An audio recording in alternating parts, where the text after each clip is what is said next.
Michael, I love you. We will always have love for each other, Natalie.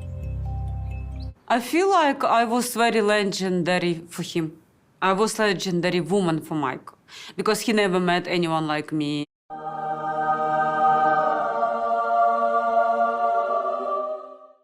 And for Michael, I was the best.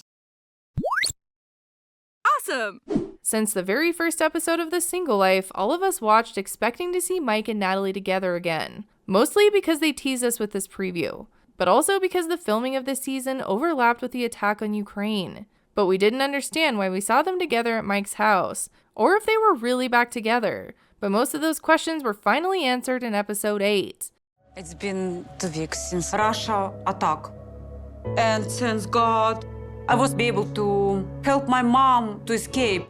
Natalie's mom escaped to Poland and is now safe in Bulgaria. And we all quickly realized that when Natalie says she rented her mom an apartment, that meant that Mike was helping financially. Я считаю, что Майк все равно молодец, потому что когда война началась, он помог, нам, он помог тебе. Фактически купила тебе билет. Он очень помог.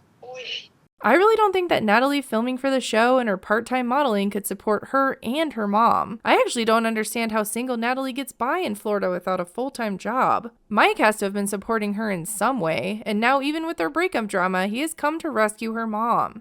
Thanks God, Michael is a hero, and I love him for that. I'm not a fan of either Mike or Natalie at this point, but good job, Mike. Natalie's current boyfriend, or hookup, or whatever he is on the other hand, didn't offer any help. Mike's act of kindness made her feel torn between the two men. So now Natalie is headed to Sequim to talk to Mike and supposedly figure out what they're going to do with their relationship. Josh said, count on yourself.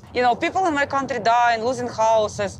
Count on yourself. I'm too busy with my beautiful life. I'm like, okay. We don't know if that's what Josh actually said, but it sounds like once things got real, he was done with his 5 minutes of 90-day fame. So now Natalie is headed back to Sequim after more than a year to meet up with Mike. But it's not just Mike living at his house anymore. There's a husky, a cat, a rat riding a cat, and this obnoxious woman. My mother moved in with me about 6 months ago.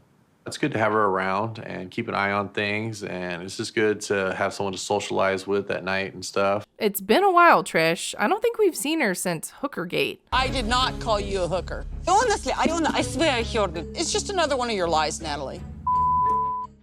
Mike says Natalie is coming to get her stuff that she left from his house. It'd be nice if she just got her and bolted out of here and didn't stir up stuff. But his mom seems to think that she has an agenda. She'd use her head and start figuring out, but running off wasn't figuring out. Her IQ's about as big as a fart.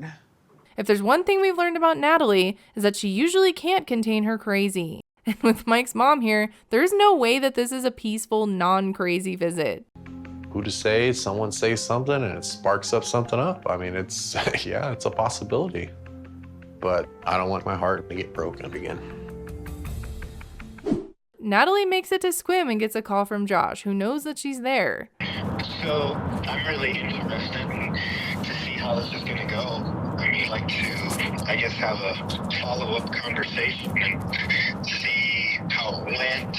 So apparently Natalie's feelings for Mike haven't stopped her from trying to make Josh the father of her kids. I mean, it's confusing to me, but I'm hoping that I'm going to see you in LA and we can see where you stand with everything. They tried to set this up like Natalie was running back into the arms of Mike, but it really sounds like everyone is very confused by what's going on. I feel like a lot of emotions because I never thought I would be coming back. It's a huge deal. The last time we saw Natalie and Mike interact, Mike in his very small shirt asked for a divorce. But we didn't really know much else about their current relationship. And now we get to find out more about it. Woo. Hi. Oh, you brought me flowers? Their first interaction seems peaceful, but I really think that's because Mike is helping Natalie's mom, and that's broken the ice. Those are piggy banks. My mom's. Oh, she moved in. Yeah.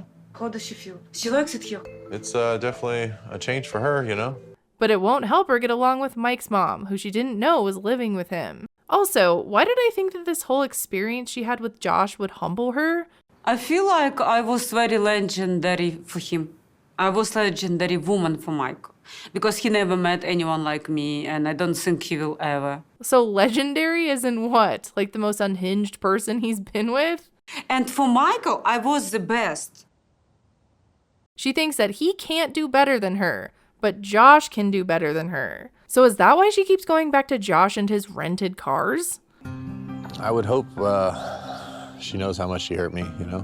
There's a lot of pain there. I'm gonna take it 1 minute at a time right now. Mike seems to be having some real feelings bubble up with Natalie here, but this is when the editing of the next few scenes gets a bit weird. Big Ed the Fly wants to remind you to subscribe to this channel. You're my best view.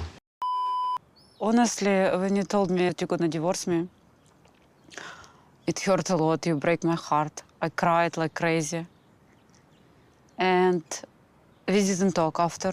Natalie apologizes and pretty much says that she needed time to heal. And Mike says that when she was dating around in Florida while they took their break, that he was struggling back in Sequim. It all sounds fine and normal when they apologize to each other, until she says this. Michael, I love you.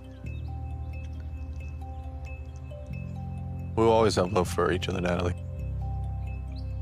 I could move back. It sounds fake and very vague for how unhinged Natalie can be. She says that she loves him and that she could move back, but she does not say that she wants to get back together. And she does not say that she wants to move back into his house that his mom is currently living in. Also, when the producers ask about Josh, the audio of her answer is edited together. If Michael takes me back, I'm gonna tell Josh it's over. Because Michael, he does care for me. I'm appreciated and he missed me. Did you hear it? I'll play it again. If Michael takes me back, I'm gonna tell Josh it's over. It's over sounds added in. I don't know what she said, but I don't think it was her asking him to get back together. I actually think it has something to do with trying to get her mom to the US. In his interview, Mike acts like she asked him for a second chance. I never thought Natalie would want to get back together. But when they go inside, she starts talking about how she can apply for a refugee status. If they stay married, is there a reason that she would need to do that? Or was she really talking about getting her mom that status? Mike cares about Natalie's mom, and I could see him helping her get to the US. And if she was really ready to get back with Mike, why would she have stayed in contact with Josh at all? I really don't think that these two will get back together. She still seems to think so lowly of Mike, and she's acting like she's going to take her clothes and documents with her. I think that something else is going on, and it has to do with her mom. And there is still the major issue of Trish living there if she really is trying to get back with Mike. Hi. Hi. I'm scared to hell to see Mike's mom. Is Natalie really going to move back in with the woman who supposedly called her a hooker? Will she go back to the woods and really leave LA and Josh behind? I highly doubt it, unless it's to get her family safely to the US. On the next episode, Trish confronts Natalie. Trish look at me like as a person who could take her son from her. But have to accept it if I want to be with Michael. We will have to wait until the next episode to see how this plays out. Anyways, thanks for watching. Bye!